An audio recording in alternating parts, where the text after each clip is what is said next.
So, I mean, you have these three teachers who kind of thing. I mean, and Ramking, of course, was the most, in a sense, I mean, was very open person. I don't think so there was any other master who was as open as him. I mean, you know, because when we were kids, we could just catch hold of him somewhere and he would draw us out and talk to us and all that. And also those things that afternoon, late afternoon talks.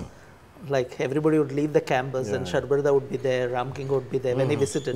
And then we would hang around them and listen. So that was something I think which also, I mean, probably drew both of us, as you said, to him, I mean, Ramking, closer. And this openness.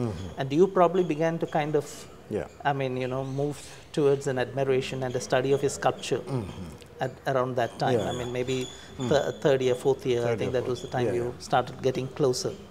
Then you went on to do his portrait. That's right, yes. Yeah, because you see, what happened was that since I became close to Kinkirada, that I had the kind of free access to his home, you know, especially after he shifted to 45 quarters. And also one of the good things happened to me as a student was that I had an independent studio. I mean, if that was not there, things would have been different, I felt. I always feel, because that's physical space of given by Shadbarda, because this was allotted to him as a professor, and that studio where I could be what I was, or what I am, you know, in the sense that I could bring people in. I could even I remember bringing Kinkirada, even though it was a small little sculpture, because it's not a very large space. And there also he would sometimes sit and maybe on the veranda or inside, and then he would not really look much on the finished clay modeling or anything, even though it was a small little piece. But then he would ask me, well, where are the drawings? This was something which of course I knew that something that he is not a person to really see a kind of a finished thing. He wanted things in progress. What was it that you started with, and where have you taken, what have you, how does it? Probably he was keen on even little jottings that you do prior to making of a piece. That really triggered, in the sense that he always spoke, this is what, the basic structure that one is talking about comes from the very line that you draw first. It's, you know, even, you know, it's almost like an architecture or whatever. If you really, then, you know, the set square business comes much less. You know, the emotionally drawn, you know, the lines which led to making of a sculpture. He was very much concerned, and then you start thinking about, it's true. You know, how do you really, have I really done with direct clay without much of a thinking? Or have I really done some homework? That's you know? So I think we all, as a sculptor, as a student, we all tend to handle the final material. And he was also an artist who kind of was interested in the process himself. I mean, if you see that many of his sculptures are a kind of ongoing process. I mean, that's, you know, that's very true. I mean, it's not so much in terms of the final work. Himself, and because you can make out, you know, like he never lived with one of his final. It was probably he still had a lot of drawings with him. You know, that was So I think that was a very good way that even I started understanding that certain sculptures were never made, but some plans were always made.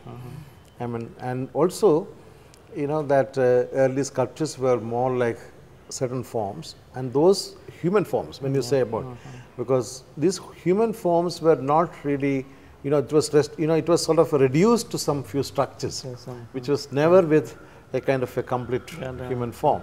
And then you are juxtaposing it with a kind of a stage set, kind of some of the architectural forms and this and that, were what I have been doing for quite some time.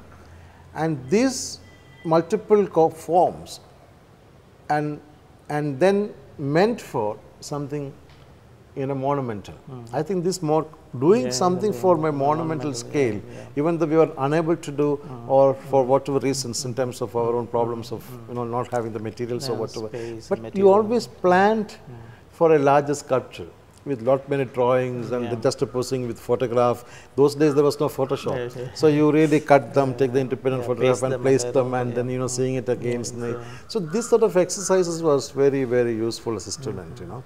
And these were all coming from, I would say, my inclination towards the monumentality, the kind of planning, the kind of, these were the kind of things that we could, draw direct from Ramkinkar, which was not the case probably for even Somnath. For one reason, especially for his sculptures, were extremely, meant to be in small scale. Meant to be in small scale and intimate scale, work that, and also his medium was not permitting him to be well planned, because it was direct to wax. The wax, yes, that's right. So there is a kind of a script written, on the spot. Even though he knows the ideas, he knew what exactly. While he worked, I mean, yes, that's right. While working, and even for Sharbirda for that matter.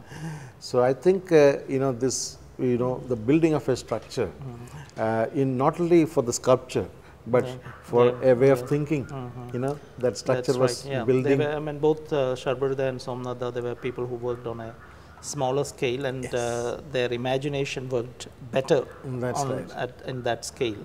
I mean, in the case of Sharbirda and Somnath, the materials itself made kind of conditions were put on him. And whereas Ramkinkar was the person who went on a, I mean, you imagined and wanted to create things on a much more larger scale. And also do things that would, I mean, probably be part of the environment. At least some of the things he wanted to be part of the environment. He had that inclination, but probably he couldn't realize all the things he wanted. But I think that was another part of his thing. I think that really came directly to, at least to me, that you have, even within the small scale that you can do all the plannings. You may not be realizing those things, but at least, I remember making, that my stage series of some buying plywoods and then creating all kinds of forms and placing it and connecting it with one to another and this and that. And sometimes people are really made smaller to really walk around. And, one of maquettes those for installation. Maquettes for installations. I mean, towards the end of your student years, that's right. You had these few things done, which were groups of figures. I mean, in fact, after that, it's a long time later that you actually did things like that. There were small things that you did. I mean, very true. Just quasi-abstract, quasi-organic abstract things. I mean, like maybe like an ARPish kind of abstract organic things were there. I think that abstraction was coming. It was true because it looked too abstract, but somehow it was a kind of a distorted structures of the human body. But then but then in terms of a pure abstract, organic it was abstraction. Kind of that was the kind of thing. But to be organized into a installation. Installations, and which probably I could. And then there has been a long gap. Of not doing. I think when you did your masters, I mean, I think the first year, I think you started doing those things. Doing those things. Yes, that was the time, and that was the time that when Ramkinkar was. He passed away in 1980. Yes. And I think that was the year I was doing. And also, when I did that, I could bring him, even though he was unwell, I used to take photographs. And my association built up much stronger from 1978. Yes. And till for the last 2 years, it was quite an intense association. You were very close. And that was the reason. And it's a great admiration for a person who did too many works, and his sculptures were more lessons than he himself was like kind of a teacher, and of the three people for whom Shantayan was really famous, I mean, like Nandalal, Binod Bihari, Ramkinkar, I think he was the only one who was physically there when we went. Very well, yes, that's true. Yes.